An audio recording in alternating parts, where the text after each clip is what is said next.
thanking everybody for participating in this. It's important. And at least many of us at the table have been through this at least once before. So we kind of know a little bit about the drill. But I think as we can tell from the added security and the presence of the lawyer in the room, TV, things have changed a little bit. But I want to thank you, Easton Strange, for honoring me with the chair. I hope that I can live up to your expectations and that we can get this thing done quickly and with a good outcome for the county. That's my main objective. So other than that, I don't have much else to say other than thank you, Jared, and let's get going. Sounds good. Oh, we got to do the minutes. Yeah, we gotta go through the. Got to do the minutes. So let me get back to today's. We've got to do the Pledge of Allegiance, so we might as well stand and do that. I pledge allegiance to the flag of the United States of America and to the republic for which it stands, one nation, under God, indivisible, with liberty and justice for all. Public notification of this meeting has been published, posted, and distributed in compliance with the South Carolina Freedom of Information Act. The agenda is in front of us all. May I have a motion to approve the agenda? So moved. I have a motion, I have a second. I have a second. All in favor, say aye. Aye. Any opposed? The minutes from the last meeting are on the next page in. I have no basis for judging them, so I would like to move to accept them. Carol a Ruth. motion from Carol to accept. Second. I have a second. Any discussion? Hearing none, all those in favor of approving the minutes of October 12th, 2023, say aye. Aye. Aye. Motion carries, and thank you. So I've given my opening remarks. So I'm not doing it again. Okay. So Should we have amended the agenda because you, sorry. so Jared, I'm turning this over to you. All right. Thank you, Dean. We have a lot of ground to cover tonight, so I want to be as fast as possible, but I want to be as fully explain everything as much as anybody needs explanation. So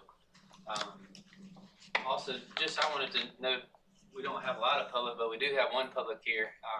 Mr. Jim Armstrong, he recently retired from Charleston County, and he served as Deputy County Administrator for Public Services. So he's dealt a lot with their sales tax program, and maybe later that we can pick his brain whether he shows up tonight or another night in the future. So it might be worthwhile. Thank you for being here. Sir. Yeah, thank you. Thank you. Thank you so much. You're welcome. Thank you for having me. All right, so picking up where we left off last year, or last week, we just kind of went over what we did last year. And we picked up what we did last year and the recommendations that the committee made to council, and we kind of went over that. And then we talked about the difference of what last year's committee did versus this year, what the committee's tasked to do. And the difference is last year was set up as a transportation sales tax committee. That was the pledge by council to study that and provide a recommendation back. This is set up a little bit differently. It's set up as a sales tax advisory committee to evaluate whether we should do transportation, capital projects, education, whatever the gamut is. And because of that, we use the most stringent statute in state law for the formation of this committee. So that is capital project sales tax, hence the reason we have 6 members is how it's written in the code. And also the reasons we're a little bit more formal than we were last year is there's a lot more literature in the law about how this is to take place. So speaking of that point right there, as far as the different options for local governments, for local sales tax in South Carolina, I want to start with a slideshow presentation. I sent this out. I didn't print it out, and you guys can tell me if right or wrong moving forward, but I did send it out on the email. Just a bunch of pages, about 55 pages. We're not going to hit every slide, but rather than kill all those trees, you guys can follow along. If you don't like that, let me know. Next time I'll make sure. You don't have this one on the thumb drive? No, I don't have that one on the computer. Do you have access to your email? I do not. That was Okay. valid. Do you have the other one where we Yes. went? Yep. All right, can you pull that one up? And then we'll come back to this. Okay. So if you pull that one up, we're gonna skip, if it's all right, to number 8 and come back to number 7, if that's all right. And then when you get that one pulled up, we can.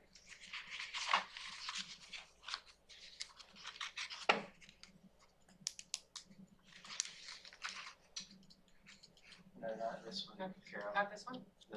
The spreadsheet with all the numbers on it. Oh, okay. Do you have that?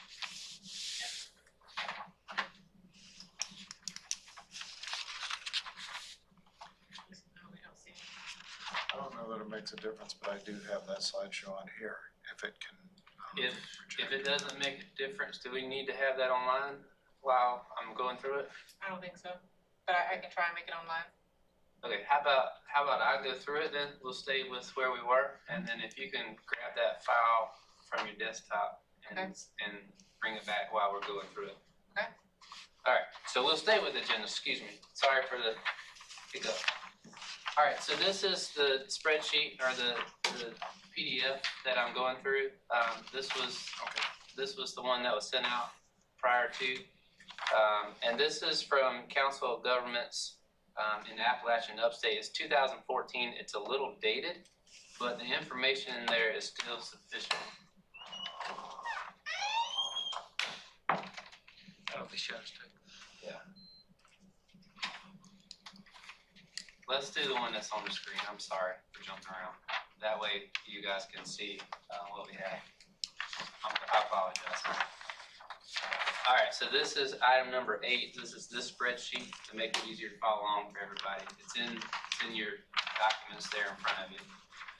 This is answering the question last year. We ended with the recommendation, the 10-year, $700 million, and we had a product, work product there. And county council said, we're moving forward with green space, but we want to come back to transportation. So they provided $6 million for county staff to start working on projects to get them ready and off the ground. So when we come back in potentially 2024, we're not starting from ground zero.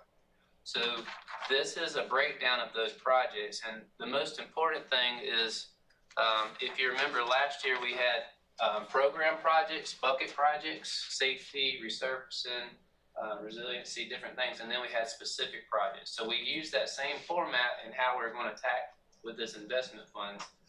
What our goal was to, one, start the big projects that we had. So that's the SC 46 widening from the traffic circle to Jasper County line. The triangle project, so this was SC 170 from 278 up to 462. What we've done since then, though, is said, you know what, if we're going to do the effort to widen that section of road 4.5 miles on 170, Argent Boulevard is in desperate need of help as well. And oh, by the way, 278 is going to need widened at some point as well. So when you start looking at all those together, the level of effort from a smaller project to a larger project is all the same process. So let's put it together. And when us engineers looked at it on a map, it looked like a triangle, so we called it the triangle. So that is the designation of that project, but that's basically the SC 170 widening that was in the recommendations from last year.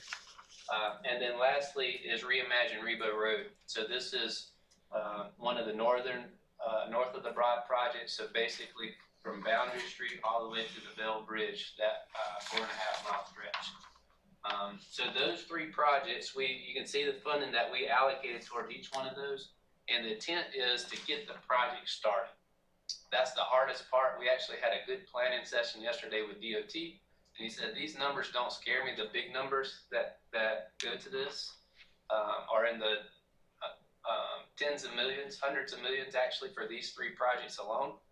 And DOT said that number doesn't scare me.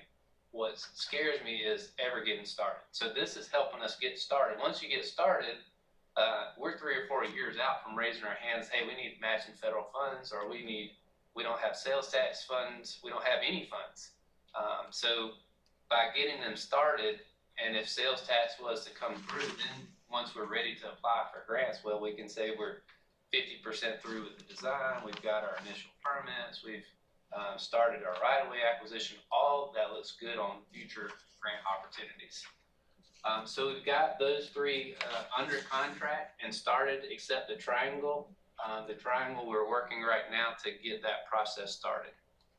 The intent is that this would be for the first portion of the design, basically up through the 30% design. So that's where we have to do all the environmental documentation. If we have to, like on the bridge project, the Hilton Head, we had to look at all the different range of alternatives. All that's in what's called the NEPA, the environmental review. So this is our best guess at getting us at least to that point, which is a good standoff. And at that point, you move into full design and right-of-way and utility coordination. So that's those three projects. The other ones, rather than spreading it around to resurfacing and dirt road paving and different projects like that, all those projects cost a good bit and have a good bit of permitting, utility coordination, right-of-way acquisition associated with them.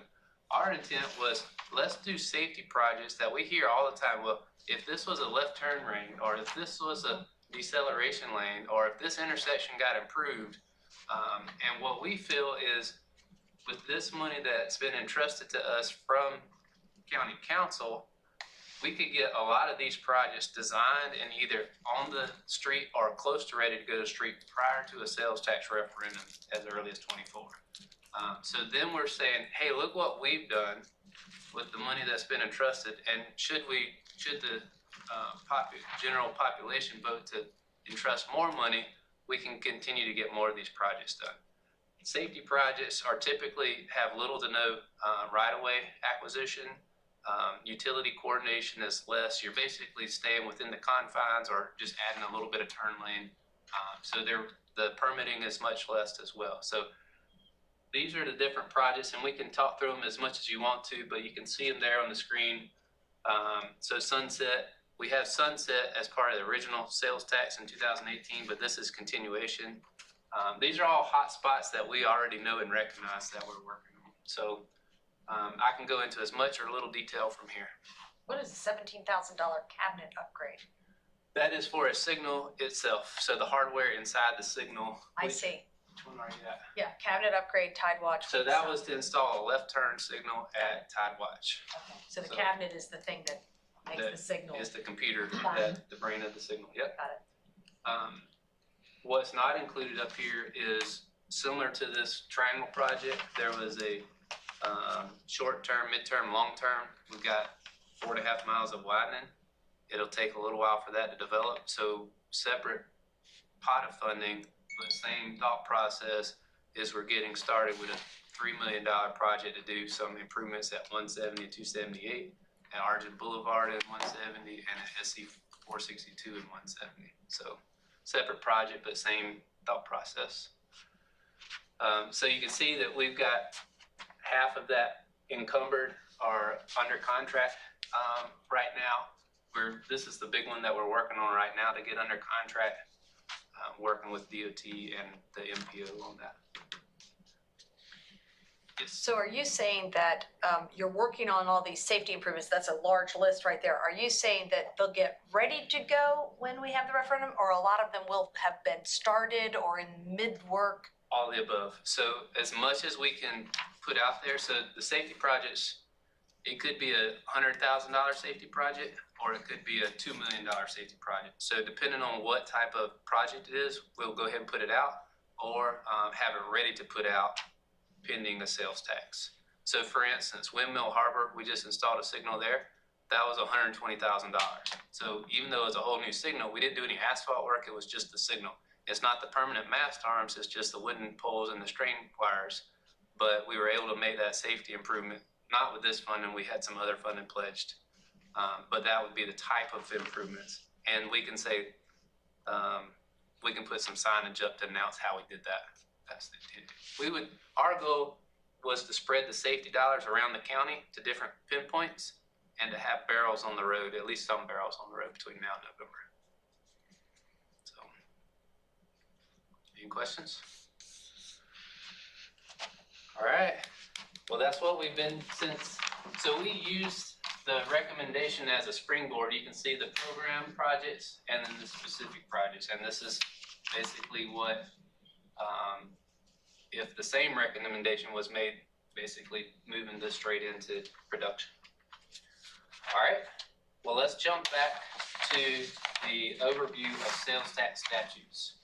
And I apologize, I'm gonna be doing a lot of talking tonight, so I'll try to not be monotonous as much as I can. Sometimes it's not as interesting as just really dealing with statute stuff, but, so do you have this one, Crown, Carol? We'll need it right now. Do you have a packet? Do I have another packet? Yes. Did you send this to us electronically? I sent this I do. Did you electronically. send it yourself? Was it under Yes. your name? I'm Yes, sorry, that's because I'm the one looking I at sent. Carol's.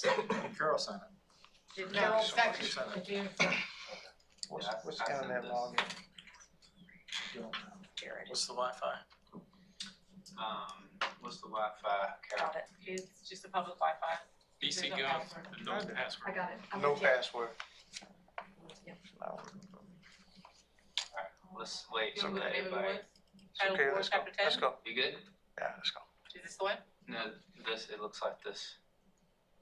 That wasn't in the email, I didn't see it. Isn't that, Overview. it's in the email. Everything's in the email.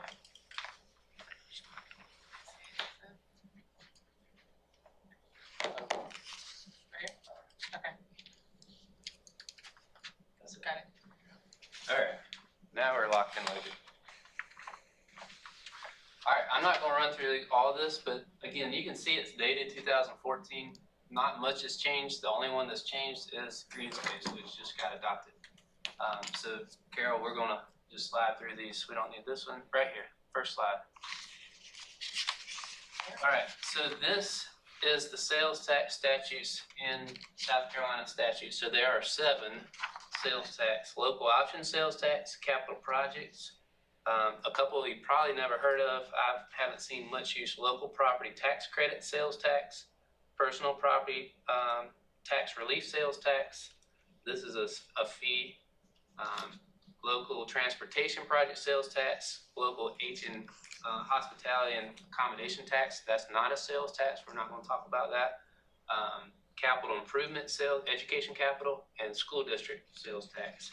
The only one that's not listed on there is green space. So now we have 8 sales tax. So again, we have a 6% across the board at the state level. We have the opportunity to have up to 3 additional out of the 8 valid statutes. Does that make sense? All right, scroll down. So this is a map. This is in your file. This is right there. I see a couple people that have it in front of them. So this was in 2014. What you have is the latest and greatest as of May of this year. But in essence, what this is saying this is the 46 counties, and this is what tax they have or don't have. So you can see different colors have local option, school district tax. Some of them have multiple tax, and I'll talk about that more later. So we'll come back to that sheet, but that's in essence just a quick pictorial what other counties are doing. All right, next. So starting with local option sales tax. So this was the first sales tax. Just real quick, county government was established by home rule in 1975. I don't. 70s. In the 70s, up until that time, county government really didn't exist. It was more of a state representative, and they would come back to the area, and that's how government worked. So in 75, basically home rule was enacted, and we started with county government, and then a lot of provisions on what we can or cannot do based off that home rule act. So this is the first time that sales tax came to the local level at the county level. So 1990, this was the first one. Next. At the time, right out the gate, 6 out of the 46 adopted it. And then as of 2014, 31 of the 46 had adopted this local option sales tax. Next slide. So since then, they've adopted 6 others, and now 7 being green space. Next slide.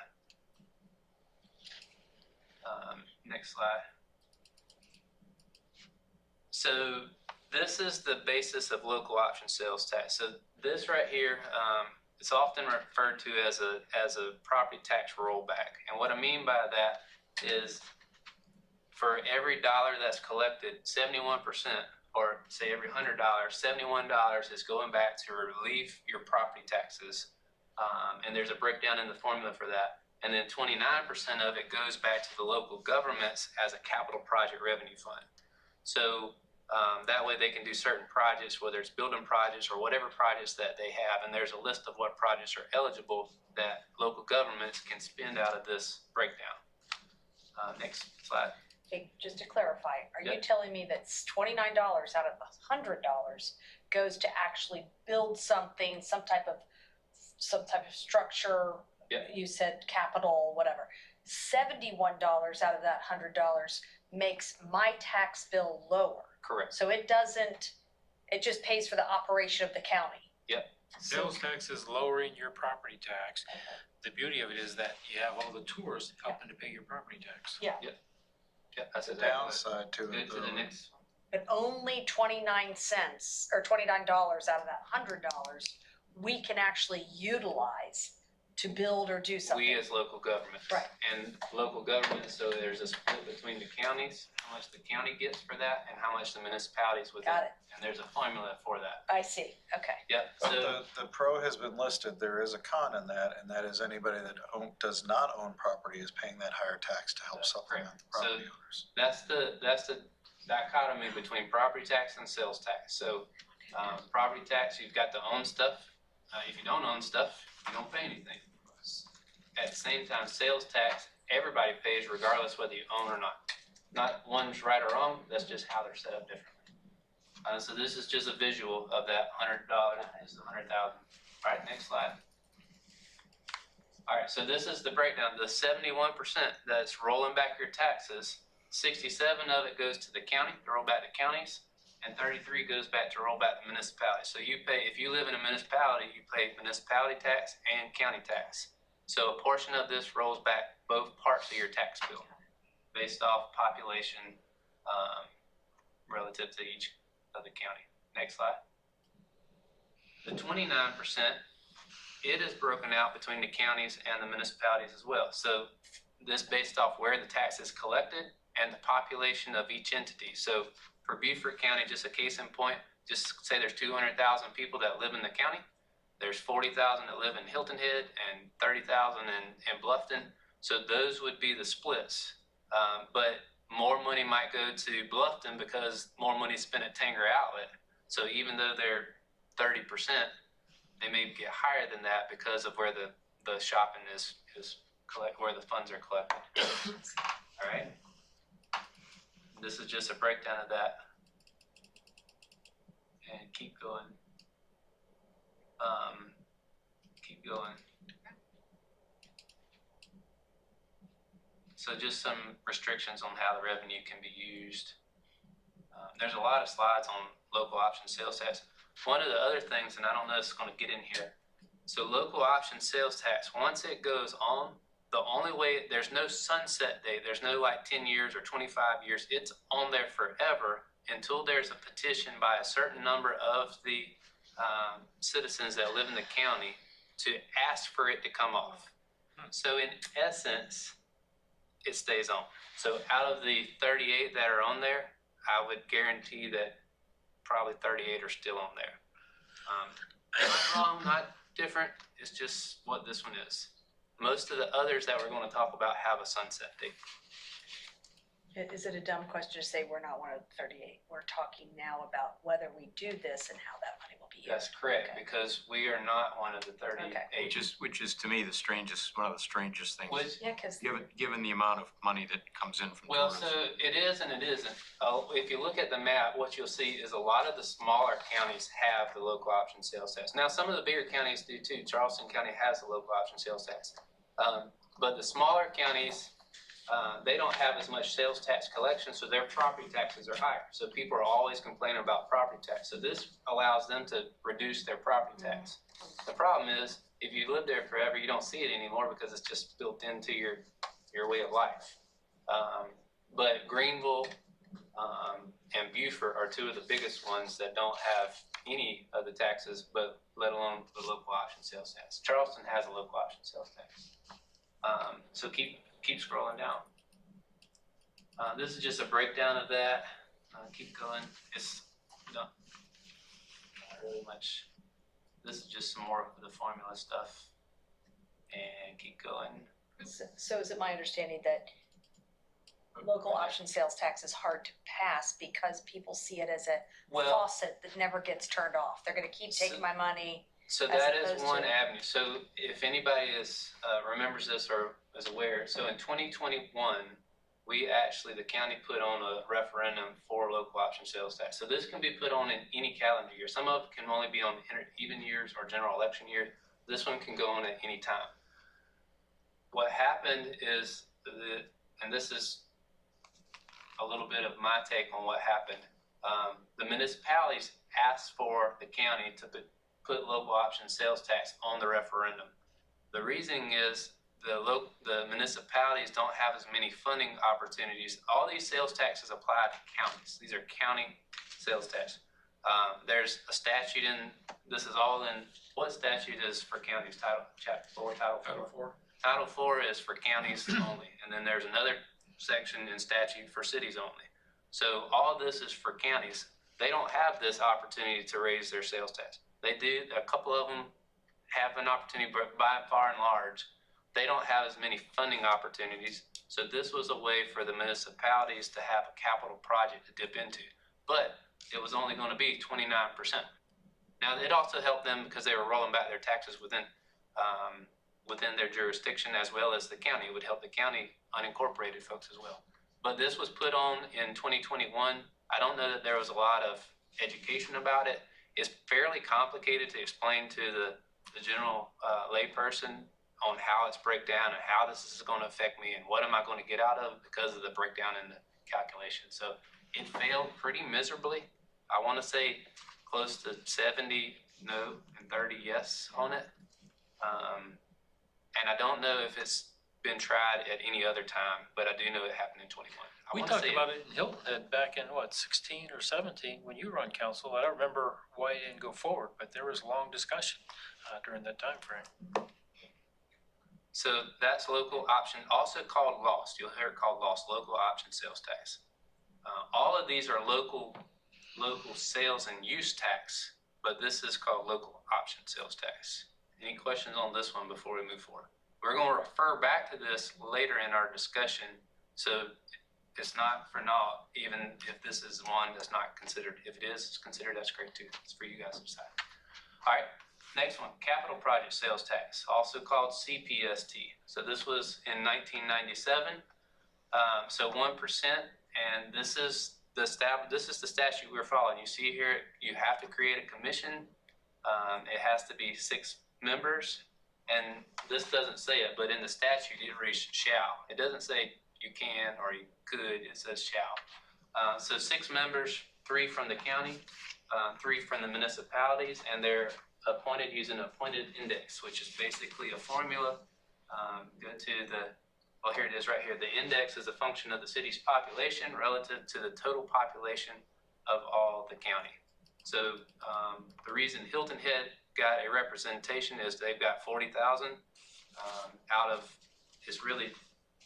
the municipality population. We have 90,000 people that live in unincorporated and 90,000 people that live in incorporated cities. So basically 40,000 is 1/3. So they met the threshold for a full appointive index. Then this is the charge inside a capital project sales tax. So you consider proposals, then you formulate the projects and the ballot question, and then it goes on the next year. Next page. This is what capital project sales tax can be used on. So it can be used on roads, streets, and even public parking garages. A lot of counties in the past have used capital projects and only done roads. That is, I know Horry County does that, and York County started this, so this got in 97. I don't know if it was 97 they started, but they started as soon as it was approved, and they have done it over and over. I think the next slide probably says 8 years. Yep, 8 years. So this one has a max, so the last one doesn't roll off basically.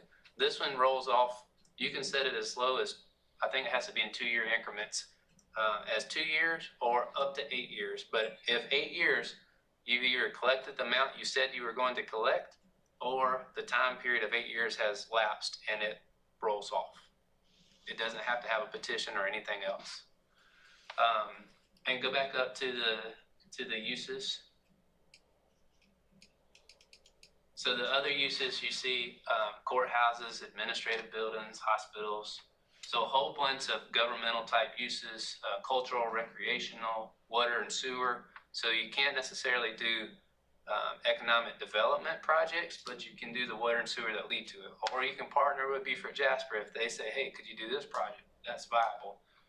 Flood control, so you can do stormwater type facilities, and beach access, so anything that's similar to the beach or boat landings, anything like that on the marine.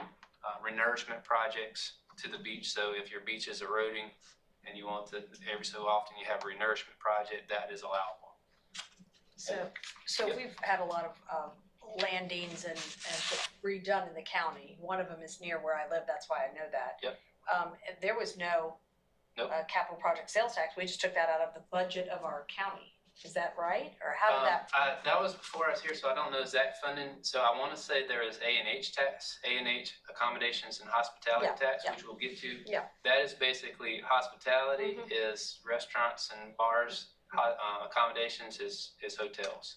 So if your community has that, then they can put that back towards tourism related facilities, of which, and also beach access and boat landings type. So, Beautiful, yeah, it is beautiful. unbelievable. So, just in that case in point, we have 27 boat landings. That boat landing costs about $2 million to upgrade. So, if we wanted to upgrade all of our boat landings to look like Whitehall, right there is $50 million spent.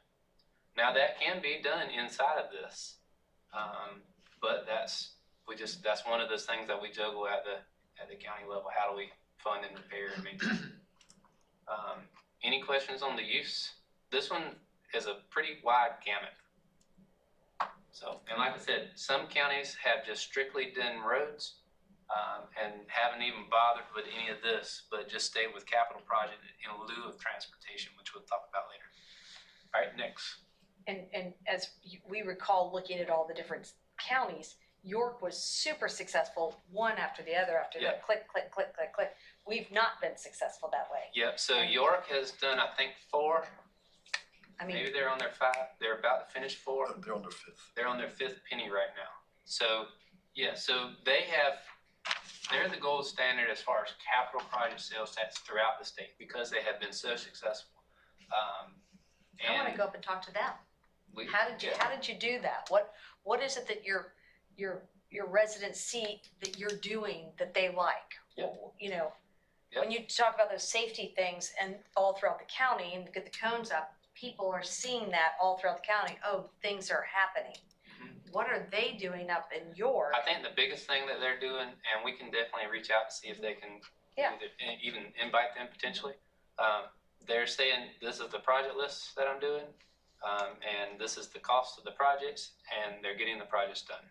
Now, there might be hiccups with the projects along the way, but they get enough of the projects done where people see that, hey, this road got improved, and I can appreciate that. So then they put another list of projects, and they've got another 4 to 8 roads that they're gonna do, and you can see it grow over time. At first, it was $100 million worth of projects, now it's $300 million worth of projects based off how valuable their penny is. But we can get some more input, and if you want to hear something, I can reach out to York County for sure.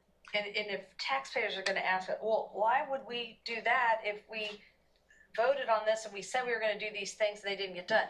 What is the response of the county? Like, what's the intelligible response? Hey, the prices went up, COVID came, I mean, Yeah, some of that. So currently in 2018, we had a 4-year penny for $120 million.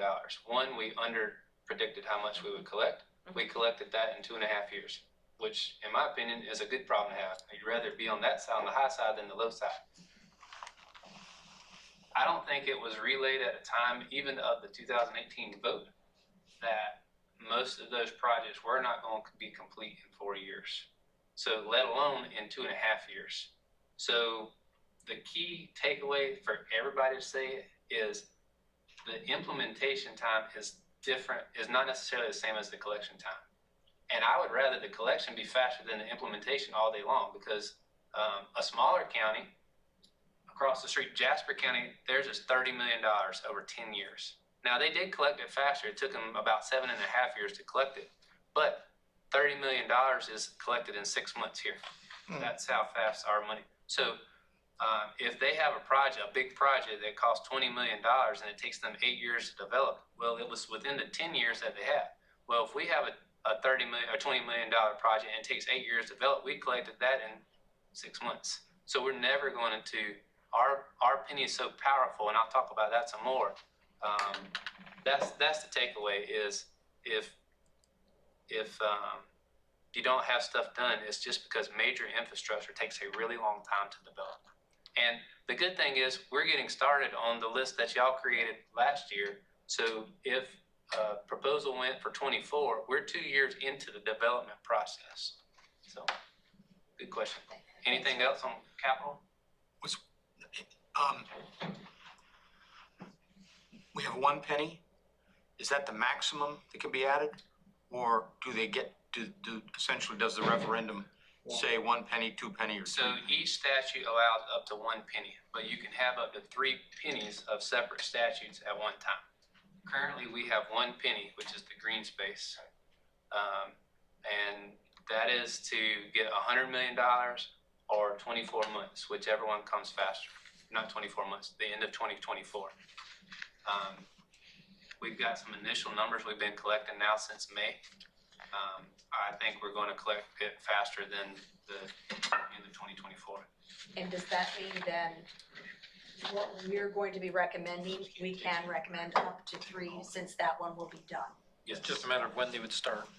that's correct. Okay, Regardless, whatever gets voted on in a November referendum would not start until the following May 1st. At the So- earliest. At the earliest. I think there's 1 or 2 that starts like June 1st. Okay. But it gets voted on in November, and then basically the county and the DOR make sure all the commercial retail know, and then they start collecting on May 1st for the most part. So yeah, to answer your question, that's the reason county council set it up, is they said yes for 2 years, and then hopefully by that time they've collected a large sum of money for green space, and then they have the opportunity to any of the 8 sales taxes available. All right, local property tax credit, 19, or this doesn't tell when, this was in the 2006, scroll down.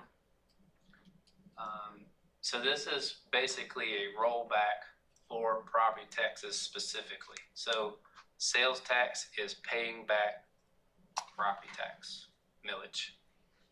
I don't know, in looking at the counties, that any county has this listed.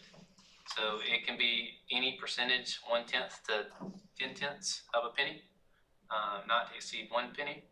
And it goes against, the credit goes against county, or it can go, or school district, or both. So school district has their own millage set up.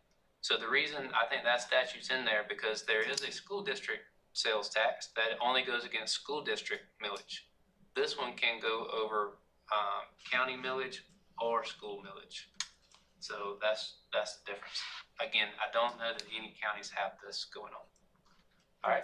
it's not gonna get us where we need to be. All this does is lower Yeah. taxes and or it replaces taxes, property tax with sales tax. For Beaufort County is a good thing because sales tax is paid by a certain percentage of out-of-towners. But if we could only have 3 pennies, we're not gonna use that one because that's not gonna put anything new on our roads or That our doesn't buildings. develop any infrastructure. got The way infrastructure would get constructed at that point is county would have to issue millage, debt millage, to build something which would offset the reduction you just created. It just depends on what your goal is in passing the sales tax, those 3 different sales tax. You may have different goals. Maybe all for projects and roads, or maybe reduce property tax. That's for you Well, guys to there needs to decide and be- recommend. There needs to be a discussion on, do we do three? All this is on the table. Yep.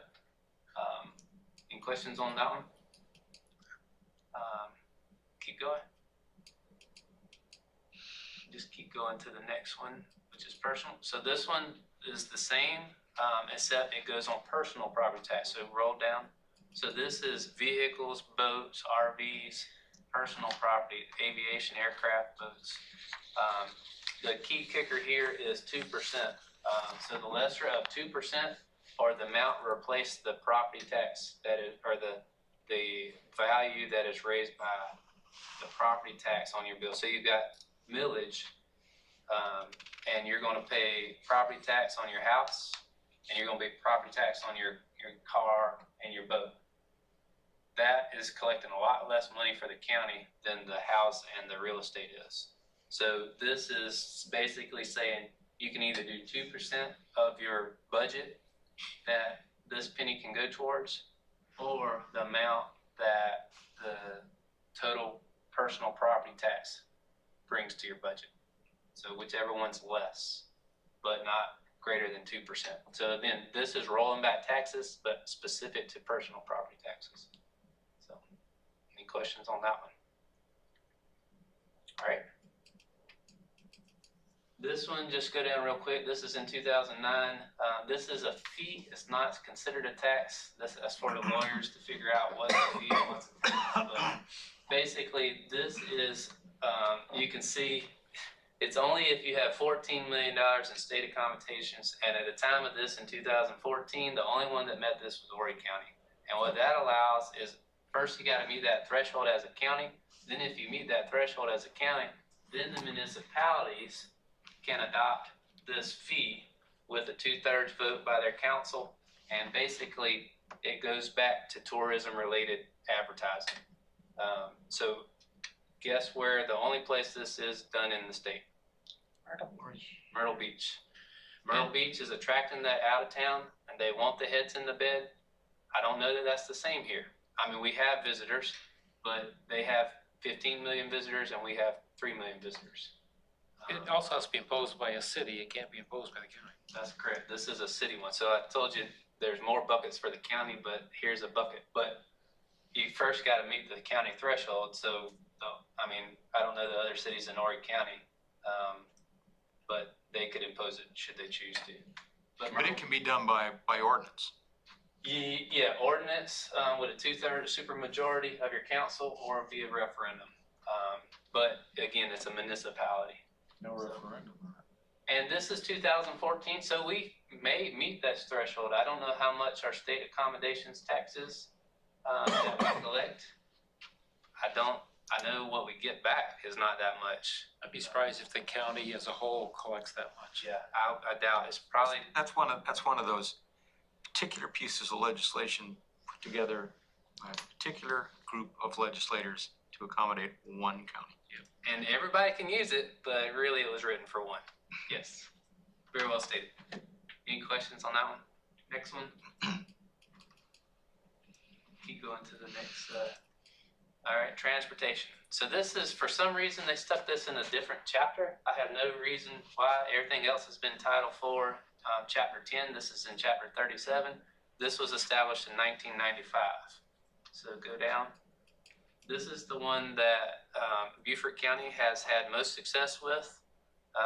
Again, capital projects can be this, but capital projects, what happens oftentimes on capital projects, unless you have a strong committee, everybody puts in their wish list. And we have gone out previously for capital projects that have failed because it started out with a good idea and then everybody started adding on and then it got watered down and nobody liked it. On transportation, it's only roads. And a couple other uses within roads, but basically 1%. The biggest difference on this, capital projects was 8 years. Transportation has a lifespan up to 25 years as a max. So anywhere from 1 year to 25 years. Charleston County is represented, they have done a 25-year penny, and a couple other counties across the state have either done 25 or 22. Not everybody, but so what we have done I won't spoil this because I got a question for later. I'm gonna save my statement, but we'll come back to transportation a lot. This is what it's allowed for.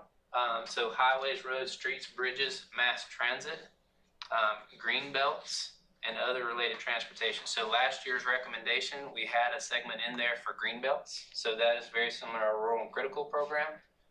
There's not a lot of definition around that besides green belts. So Charleston County, again, has used transportation sales tax, and they have used green belts. They also use mass transit, which we had a plug in there last year for mass transit, and they have a bigger mass transit system than we do, and so they had a funding go towards that. You don't have to have a commission, but if you do, you got to follow some certain rules. Next 25 years, we already hit.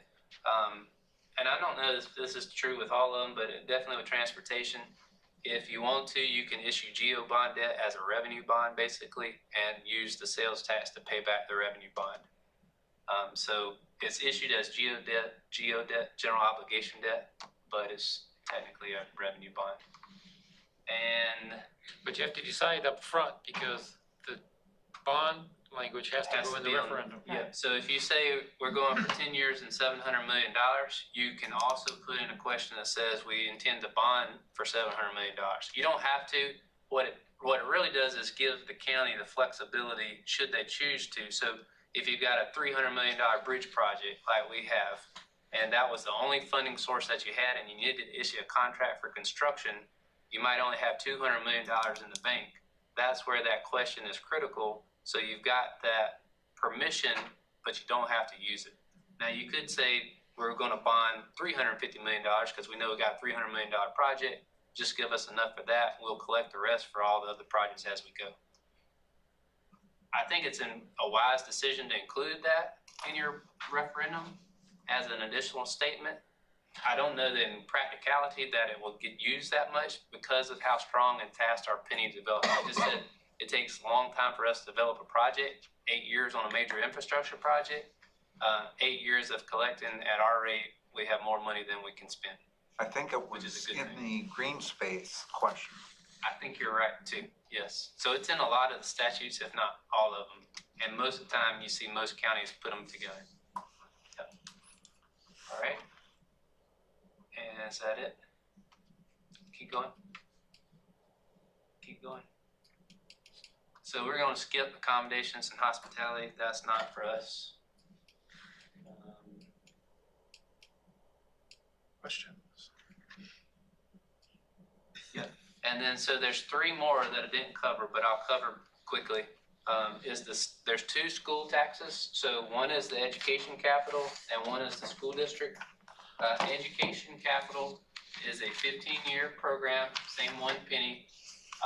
What it is paid for capital projects, so buildings, upgrades, renovations to existing buildings, land, anything to support the construction of new schools, basically, or existing schools. The interesting thing about education capital, different than some of the others, is you can pay back existing debt.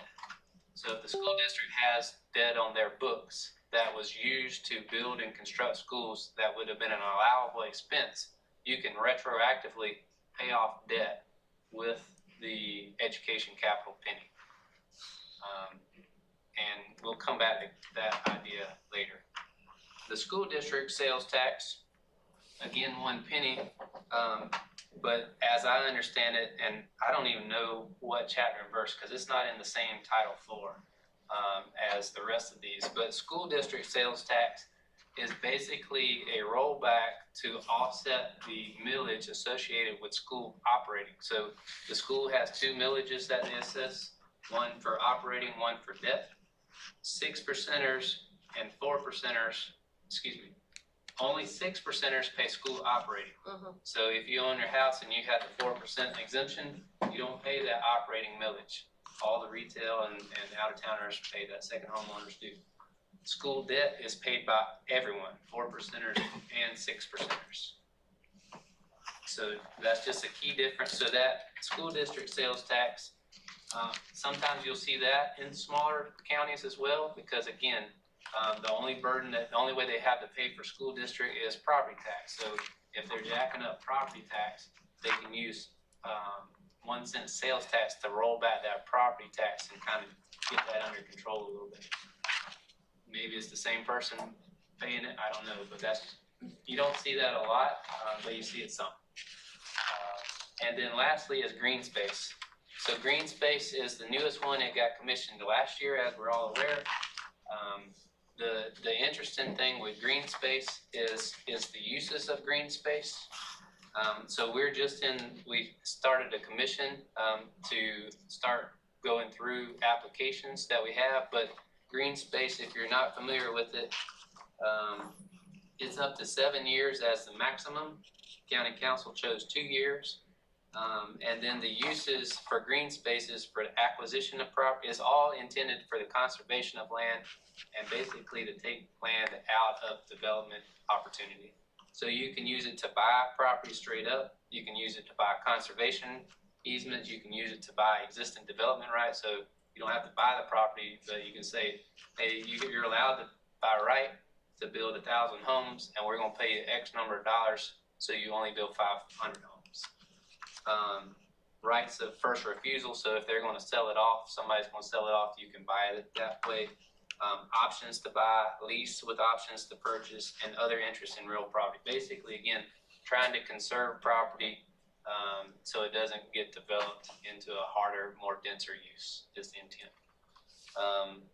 And it has a committee too, made of 7 people, different folks, one from county council, one from legislative delegation, one who's an expert in geography, which is an interesting thing, and then one from northern of the county, southern part of the county, eastern part of the county, and western part of the county. So go figure what that is. We had to draw some lines on the map and kind of develop our northwest, east quadrants. So that is green space. Any questions on green space? I know that's covered a lot of ground. So county council said, here's a ball of wax. Y'all figure it out. These are the 8 sales tax that are available. Y'all come back to us, committee come back to council and tell us what sales tax they should consider and what projects should be on that sales tax. So any questions with the opportunities that are available? I've covered a lot. I'm sure what will happen as we go forward is as we talk about a particular approach, the details of that will be coming back to these definitions as we try to understand and explore the details. So. Which one? Yep. The PowerPoint. Yep. So that is all with items number 7 and 8 on the agenda. And if you're ready, I can go into number 9, Chairman. Let's do it. I apologize, I have to leave in about 10 minutes, but Okay. I'll all right. catch up with you after. So I did not send this out because I want you guys to hear this, and I'll try to get to the meat and potatoes in the next 10 minutes. It will take me a little while to get through, but I can have a separate conversation with you. okay, yeah, I can sit down and definitely go through it. So, Can we pass this out? no, this is good. Yep. So this is last year. The committee met, came up with a recommendation, and then council was presented with the other sales tax green space and then elected to go with green space. But they said no for now, but not forever, and they provided the investment funds to get started. For a period of time, I'm not gonna lie, I was a little aggravated. That's probably the nicest word I can say. You were aggravated. I was aggravated because we had spent all this time and effort, and I thought we had such a great product, and we still have a good product, but it didn't move forward. You were hijacked. Those were your words, but yes. So anyhow, after a month or so, I said, you know what? This is no sense of sour grapes. We got lemon, so let's make lemonade. So okay, well, what if this is an opportunity? What if this gives us time to think fuller? We said 10 years and 700 million, but what about if we really pour some more brain cells to this idea? So this is what this gave, and we gave this initial presentation to county council at our retreat in February of this year, and came up with an idea, and this is what you've heard with the super penny. So This is some of our stats. So since this is 2020, the census, we are 11th fastest growing state in the nation, and Beaufort County is the 7th fastest growing county out of the 46 counties and the 11th fastest growing state. And since over the last 10 years, we have grown by 15%. And then Beaufort County is currently the 10th most populated county in the state. Again, this was the census numbers of 187. So it's probably a little bit higher than that now. But lo and behold, our state is growing, our county is growing, and our community is growing. There is nothing that we can do at the local level to stop the growth. I talk about this all the time when I talk to folks is, well, I'm tired of the traffic. It's like, well, you can't just tell people to stop coming. You came here, more people are coming. This is a macroeconomic shift that we're seeing. We're seeing the Northeast migrate to the Southeast. We're seeing the same thing in Texas and Arizona, and migration from California. It's just something that's bigger than us. And the growth is here. Our opportunity is, are we going to use that growth and use it to our advantage, or are we going to just stick our heads in the sand and just get plowed over by the growth? That's the question. So this is the facts that we have. We can't control it. We can just control how we react to it. So next slide. So we said, what about if we come up with a long-term vision? So 25 years. So we're about to be at 2025. So 25 years will be at 2050. What I think we're really talking about is we all love Beaufort County because the quality of life that we have. What can we do to protect and preserve and enhance that quality of life? We have a huge sense of community, and what can we shape around this long-term plan? So these are the typical funding sources that we have to fund infrastructure as a county government. GO bonds, that's property tax. If we issue debt, it's probably going to be $10 to $30 million, but that's as needed and 1 year at a time, not a reoccurring. Revenue bonds is if we have a revenue generating facility, like an airport, and it produces its own revenue, then we could issue revenue bonds. Development impact fees, those are for new growth. User fees, so that's when you get your license renewed, you pay a user fee for, we call it tag funds. We talked about accommodations, so this is heads and beds and people at restaurants. That's about how much the county collects between local and state, maybe a little bit more than that, and then specific grants. But all of these are one-offs, or if they're reoccurring, they're not substantial like this in the cost of infrastructure. But this right here, as of 2020, this is how much one single penny in Beaufort County collects, is $16 million a year. So as you can see, it's the biggest tool in the toolbox that we have. And part of that is due to our economy and how we're set up as a tourism economy. That's not the same in every county. A lot of counties, inland and smaller counties, that may not be the biggest number. But for us in Beaufort County, it is. Next slide. So we've talked about this. This is from 2022. What you see here is a lot of colors. Most counties, 57%, 27 of the counties have 2 sales tax pennies. So they're at 8% right now. Basically a third of them, 28%, have 1. And what you see at the bottom, so the white is the 4 counties that have 0. So Georgetown, Beaufort County, Oconee, and Greenville. It's changed now on the map that you have because we just elected green space, but this was after our transportation had been fully collected. We didn't have anything else on the books, and we were sitting there with 0 pennies coming in when we were collecting $60 million a year with transportation. On the flip side, there's 3 that have 3 pennies, and that is, hit the next, Myrtle Beach, Charleston, and Jasper County. And we said, well, that's pretty interesting because we have something very in common with Charleston and Myrtle Beach. We have a very similar economy with tourism, and we've got an adjacent neighbor in Jasper County that has 3 pennies. So we said, okay, well, that's good. Well, what would 3 pennies look like for us? Or how does our pennies compare with everybody else on the map? So our pennies, this is 2020 numbers, was $57 million. Remember, we're the 10th largest by population, so we're not the highest, but our penny is the 5th strongest in the entire county, our entire state.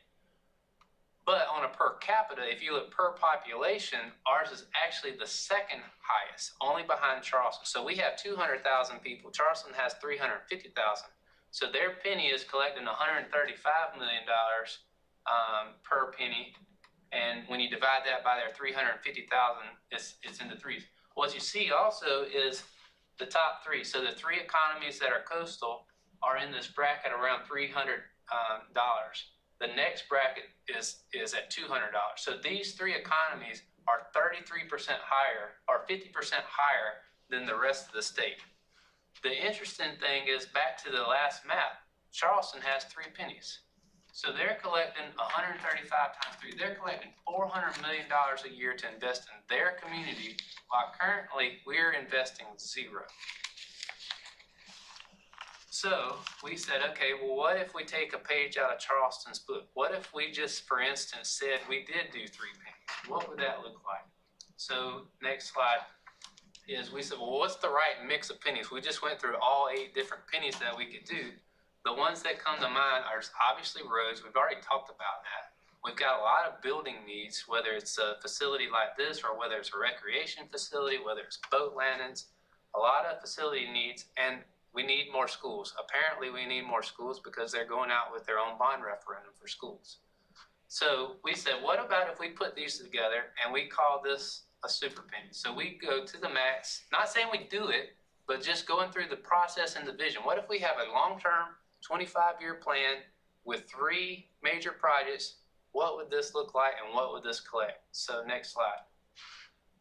So this is the type of projects that you could start doing if you have major infrastructure funds. So this is, go back to the last one, this is an overlook in Hanahan, overlooking the Goose Creek Reservoir. So this is a recreation facility. It's fantastic.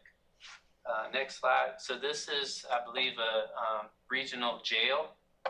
So we have a jail. It's in dire need. It was built 30 years ago. It's beyond capacity. So there's definitely need for a jail facility. This is a performing arts center, fine arts center. Charleston County has a fantastic one. I'm not sure where this one is. This is economic development. So this is a high-rise building.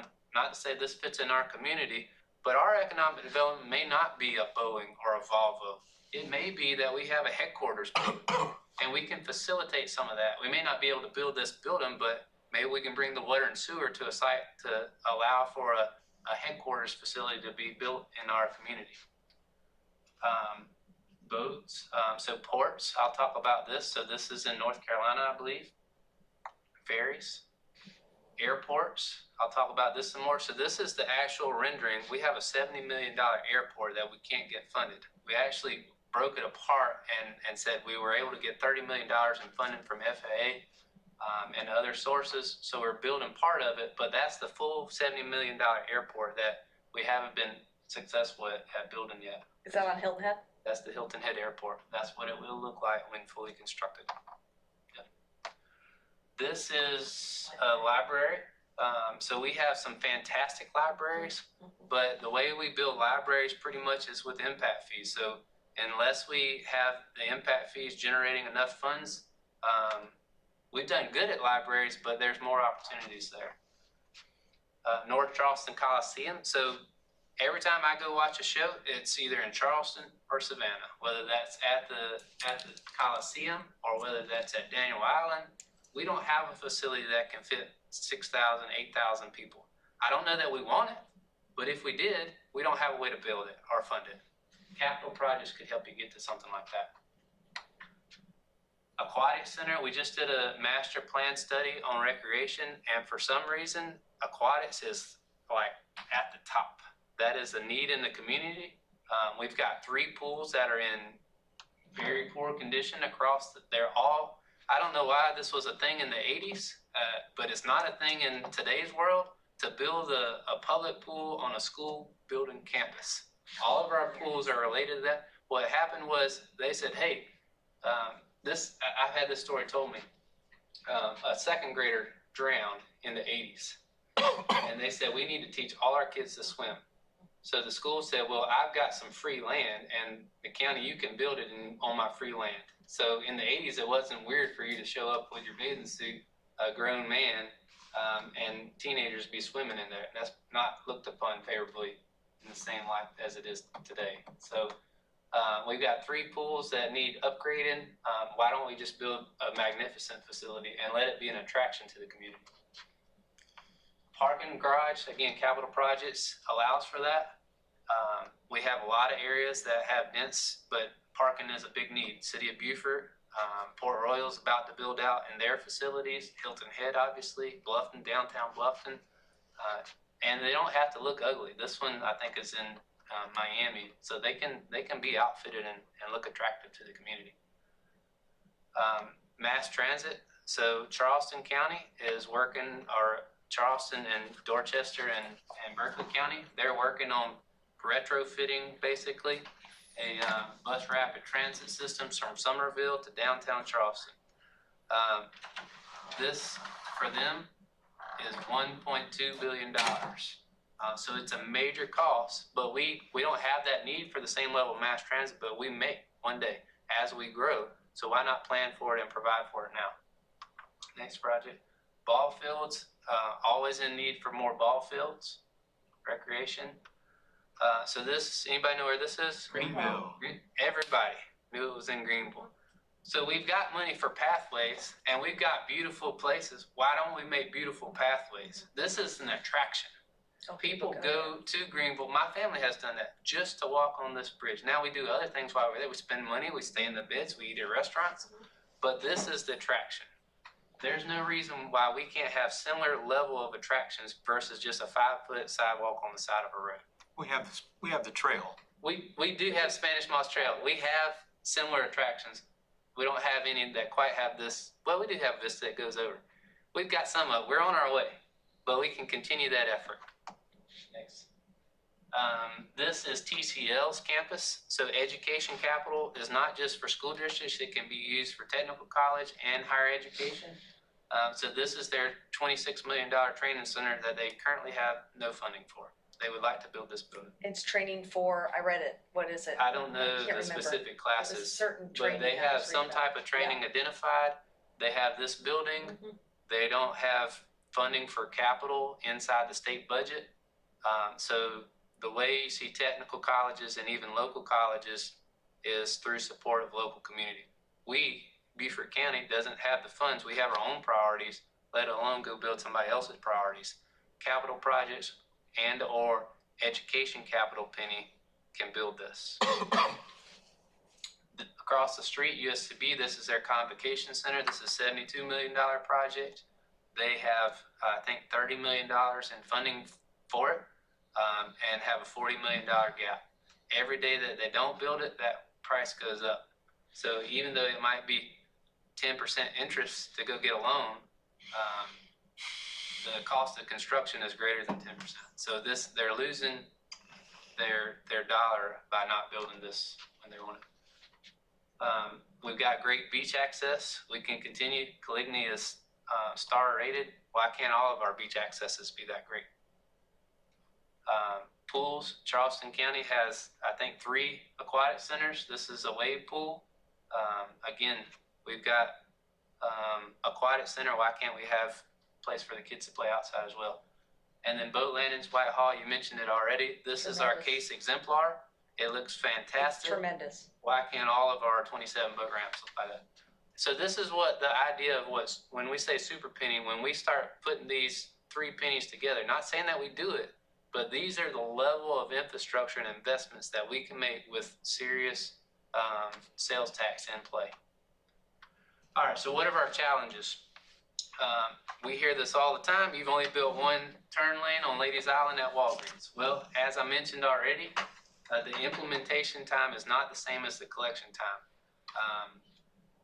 All of these transportation projects, heaven knows the 278 bridge project takes a long time to develop. So the implementation, that is the key take. If you don't hear anything else today and somebody asks you about sales tax and it has a negative slant to it, well, you don't get anything done. That is your takeaway. Implementation is not the same as collection. All right, and let me prove that. Does anybody know when the first sales tax in Beaufort County was? So remember, Are you telling, not LOST, we don't have that. No, we don't What's- have what's that one. Sales tax, any sales Any tax. sales tax that we've done in Mm. Beaufort County, anybody know when the first one was? Local sales tax. Local sales tax, not state sales tax. Did you mention it? No, I specifically left it off because I wanted y'all to guess. So the first one was in 1998. Remember, this was a transportation sales tax. It was for 2 years and $40 million for 170, and it was a local match to fund 14 miles of widening and 2 bridges across the Broad River Bridge and the Chesapeake Creek Bridge. That's right, I remember. $40 million. We were the first county in the entire state to do a transportation sales tax. Sounds a little like Green Space, the first one to go out there, that trailblazer throughout the entire state. We actually tried in 1996. The statute got established in 1995. We tried in 96, it failed. We came back in 98 and it passed. And that was our local match to help fund that road.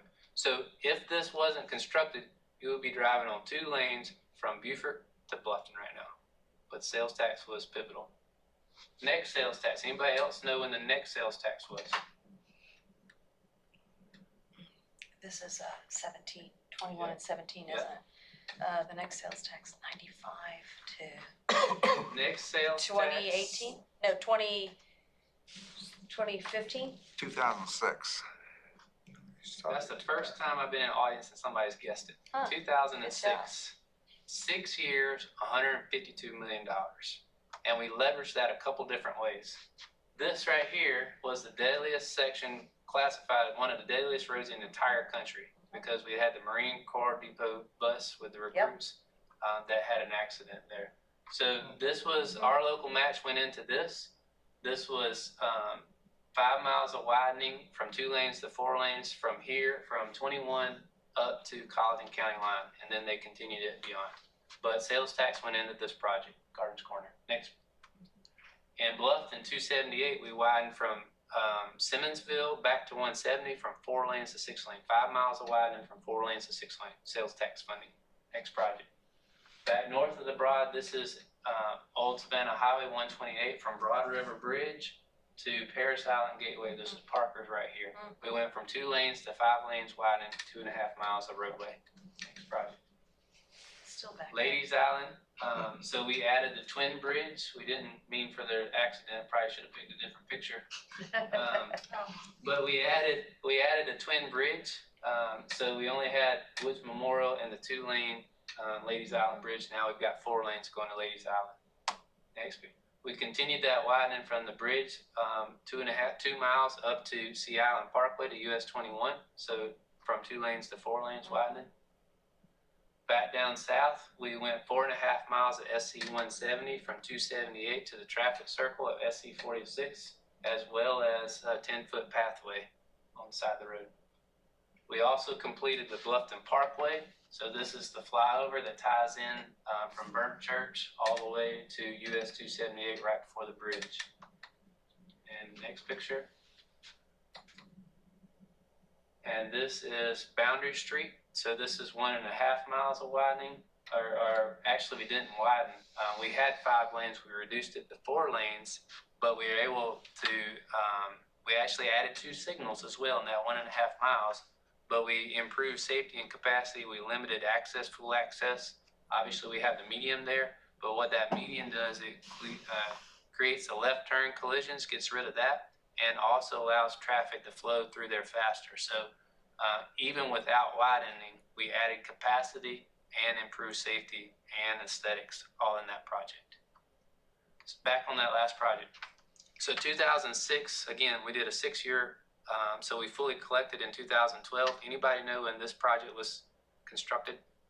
2020, 2021. It started in 2015 and finished in 2019. Was this project successful? Yes. Yes. So it didn't get fully completed till 7 years after we had finished collecting in 2012. So the answer to the test question is, just because it doesn't get constructed when we collect the cash doesn't mean that the program or the project's not successful. Yeah. So this project started in 2006 with conceptuals, went into design in 2010, went into construction in 2015 and was fully constructed in 2019. It took 13 years to develop that project.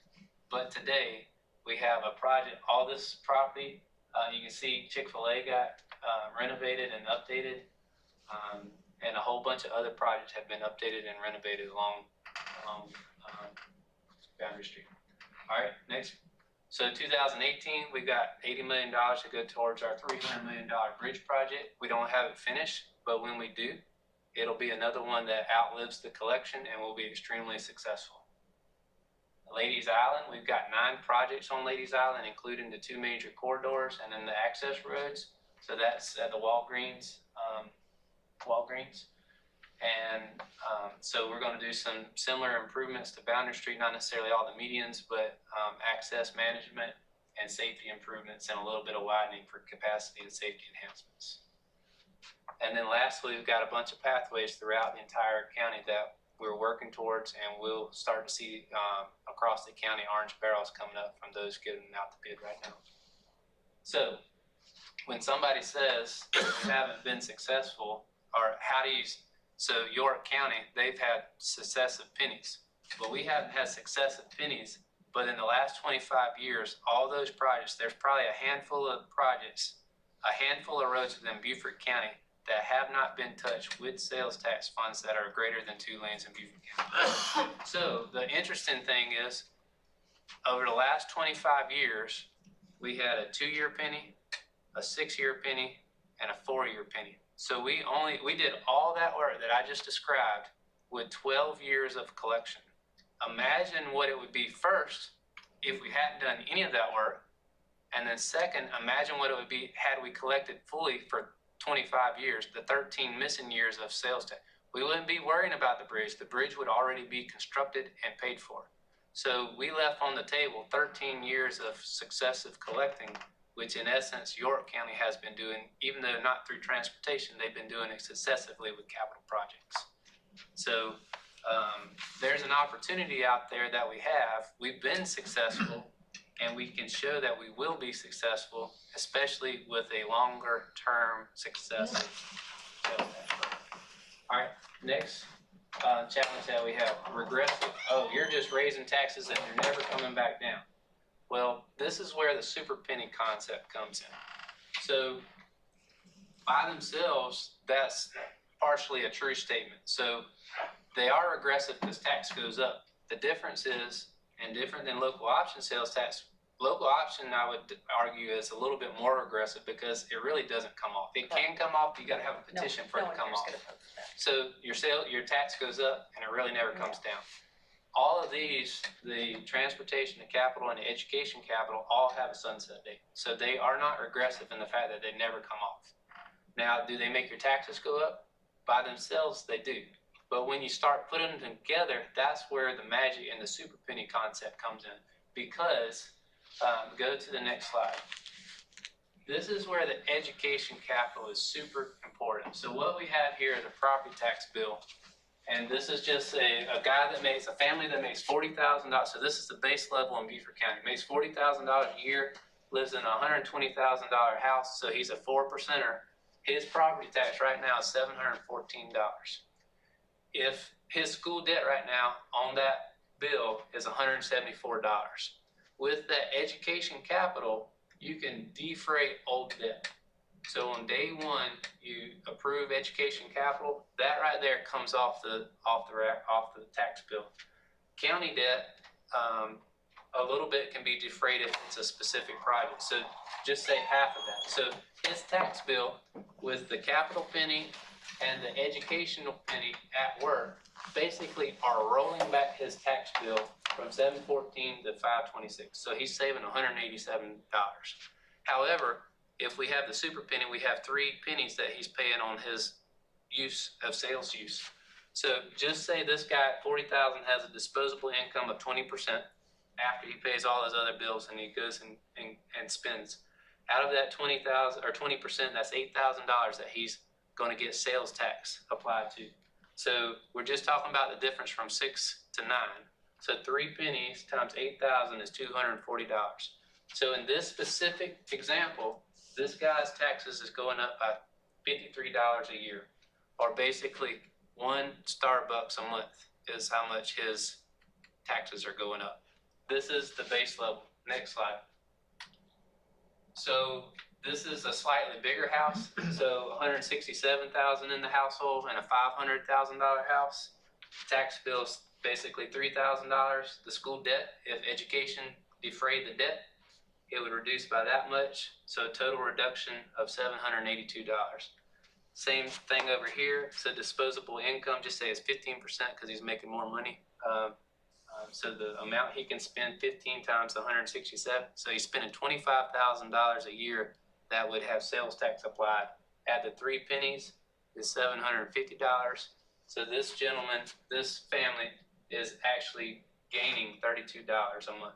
So his tax bill goes down by $32 or $267 a month.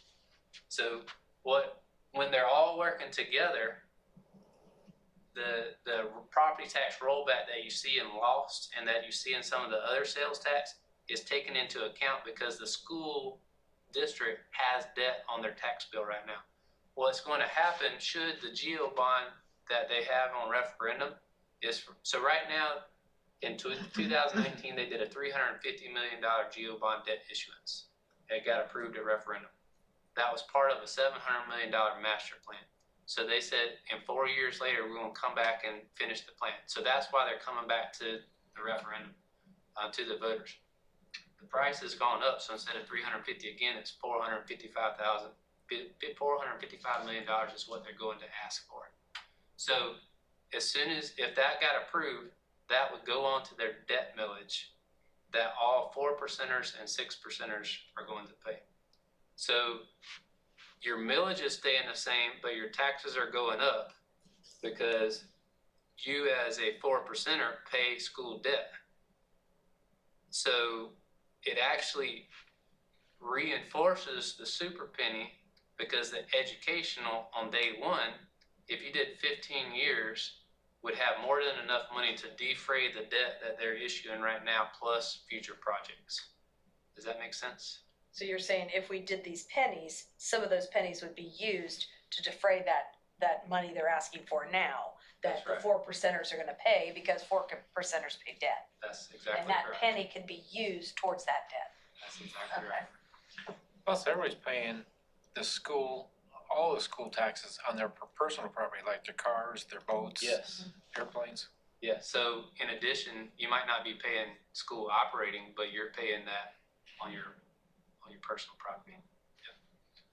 All right, next slide. Next. And citizens don't trust the local government. We've heard that one before. So the answer is we have a long track record. What we've done with sales tax is our record, just like York County has a record, just like Charleston County has a record. We've done some successful projects and programs. Just because they're not quick, just because we've got a bridge that we can't figure out how to move forward, doesn't mean that we haven't been extremely successful. So we've been entrusted with 40 plus 150 plus 120, so $300 million in sales tax by the local citizens that has been, as you can see, put to good use. So, next. One quick example on the power of leverage. So back to 278, when the project got started, it was a $240 million project. There was a range of alternatives, but in general, it was $240 million. So sales tax, we didn't fund the whole thing. We said, okay, let's say we do part of, we'll go fishing for more money. We had 80 million, hold on, going faster than I can talk. Sorry. We had 80 million from sales tax. So that is what Beaufort County residents and tourists are paying for, $80 million out to. So we're only paying a third of this price right now. So we said, hey, DOT, at the time when we got started in 2018, it was a concept. There wasn't much more than that. We made an agreement with DOT that said, hey, I think we can put a sales tax on. And they said, we'll give you 2 years. And if so, they were going to replace one, so that bridge has 4 separate spans to it. One of them met the conditions for them to replace. They said, well, it's worth $40 million to us. We'll put our $40 million into this bigger replacement of all the bridges into a new structure if you can get the money and sales tax approved in the next 2 years. If not, we're going in and replace that one span, and we're gonna be done. We're not doing 6 lanes, we're not doing any improvements. We'll come back in another 10 years and do another bridge. That was the statement. So we said, okay, that sounds great. So we took our money, we went fishing, we put it together, we had $120 million. We're still $120 million short. So then we went to the next slide to the State Infrastructure Bank, and we said, hey, we got this project we want to get done. We've got 50%. Will you come invest with us? Now, the bank is a bank, so they want a rate of return. So a lot of times the minimum is 10 to 20% is all you got to put in. So they're putting in 90%. So if you're sitting as a banker, the less risk is where somebody's putting more equity in. So we're already putting 50% equity into this project. Our project got voted the #1 project out of all the applications that were submitted that year to the State Infrastructure Bank. And we got the full request of $120 million. So we now have a fully funded project, but the math gets better. So remember, 40% of our penny is paid by out-of-towners, and that number could be higher or lower. I'm going to work to get that exact number. I'm going to get the CBB to help us determine, is it 40%, is it 42%? It could be higher, but let's just say 40% because it helps with our math. All right, so remember, we had $80 million up here that we, Beaufort County, paid for. So 40% or 60% is paid by Beaufort citizens. So 60 times that is $48 million. So 48 divided by 240 is 20%. So we said we're putting in $1 and we got 4 other dollars from somebody else that are paying for this $250 million bridge. We couldn't do that if we didn't have bait on our hook to go fish with. And the bait is money. The bait is sales tax. So the way you get big projects done and funded is you got to have local money support so you can go out. If you don't have any money on your hook, no fish is going to swim by and bite. But because our money was there, that was the attraction to DOT, that was the attraction to the bank, and then we've got out-of-towners that are even assisting us with this amount. So this is the best opportunity for us to fund infrastructure is because we can leverage that, and we're not even paying all of that money ourselves. What project is this? Hilton Head Bridge, the one that Yeah, we're struggling to get? Yeah, so the bridge is funded. Now, the cost has gone up and it's more than $240 million, and we've had to put other sources of funds in there, and DOT has increased their price from $40 to $70 million. But we have a $300 million bridge that is fully funded. Most of the times you're trying to search for funds. The funds are there. All we've got to do is design and construct it. But we're only paying 20% of the cost of that bridge, which is pretty phenomenal because of sales tax. Just help me out. How do we pay the state bank back? We don't. It's a grant. Oh, it's a grant. Okay. In essence, we are paying. The state grant isn't exactly out of thin air. So when your 6% sales tax and your tax that you pay to the income tax to the state, I'm not sure where it comes from exactly, but anyhow, Department of Commerce out of the state budget distributes some to the bank, and the bank is used to invest in projects that are going to develop the economy of the state and support trade and growth and commerce. So, all right, so super pennies plan, again, largest feasible. So if we put 3 pennies in motion, we've got 60 million times 3, 180 million, almost $200 million a year that we're investing in our economy versus today, prior to green space, we were investing 0. Large percentages from out-of-towners, 40, maybe greater than 40%. It's not assessed on the necessities. You asked the question, and I do have a handout for you. Basically, housing, gas, groceries, utilities are not assessed sales tax. So it's when you go out to eat, it's when you go retail, that's where sales tax comes into effect. Lost. So the super pennies working together. What lost, remember, you had a property rollback and you had a capital revenue fund. So the rollback is coming from the education rolling back the debt millage. The 29% that was capital revenue fund is being replaced with $60 million from capital projects. So the thought process is that rather than the county just do county projects, that we open that up to all the municipalities and we create a funding source for all the municipalities and county to do their projects. So in $60 million, only 29% was going towards the project revenue fund. Now the entire $60 million is going to the project revenue fund.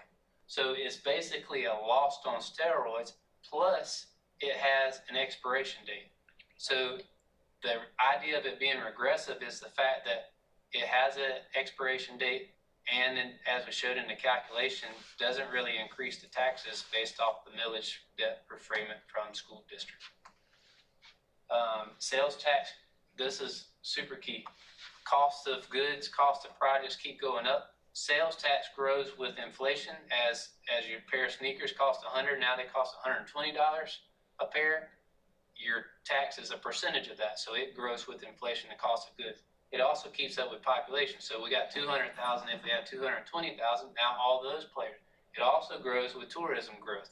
So we got 3 million, if it grows to 4 million, all those are paying sales tax. So property tax is limited by a 15 years cap every 5 years. So we just did a quadrennial reassessment, and people's property tax, the property tax goes up. County council chose to keep the bill tax neutral, at least our half of the bill. School district did something different.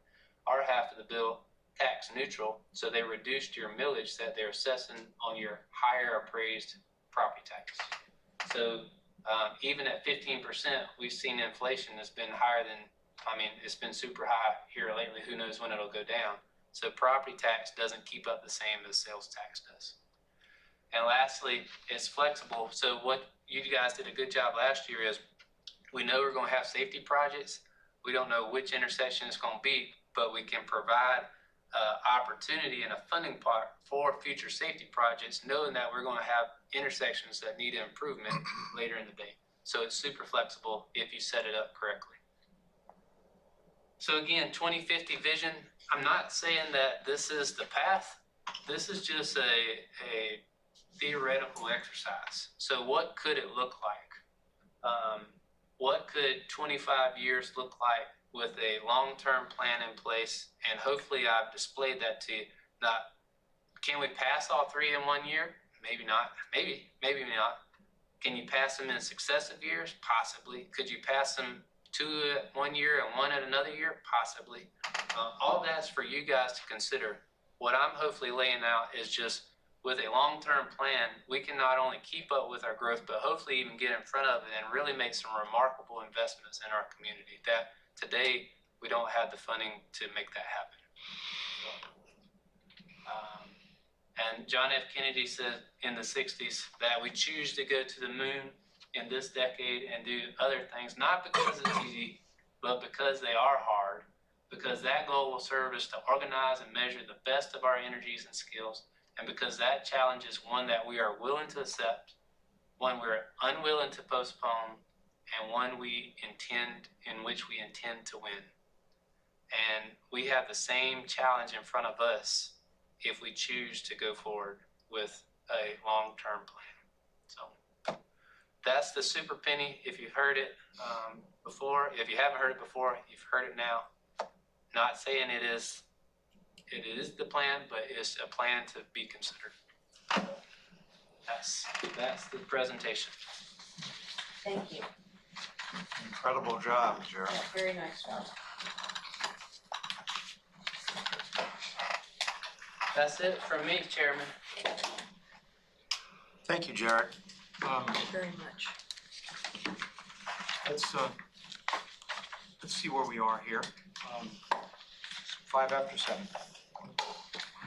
Do we want to take this and spend some time thinking about it? Yes, sir. Come back again and start hammering on it next meeting. In which case, we're going to keep meeting on Thursday afternoons, 5:30, right here, same time, same place. Jared, I do want to get a chance to sit down with you and kind of sketch out how you think the steps of this thing. Okay. Yeah. We're gonna have to talk, I'm speaking myself, I think the super penny idea is probably pretty sensible, well explained. And but I think there's a lot of thinking that needs to be done, and a lot of planning that needs to be done to get us to the point where we've got a package we can take forward to council. So, are there any questions that we haven't, anything we haven't talked about tonight that we want to touch on before we adjourn? Okay. Thank you, everybody, and thank you, Jared, for a great presentation. Great, really, very helpful. I guess we need a motion to adjourn. Motion to We have a motion, we have a second. Any further discussion? Hearing none, all those in favor of adjournment, please say aye. Aye. Passes unanimously. Thank you, everyone, and good night. I can't believe the first motion.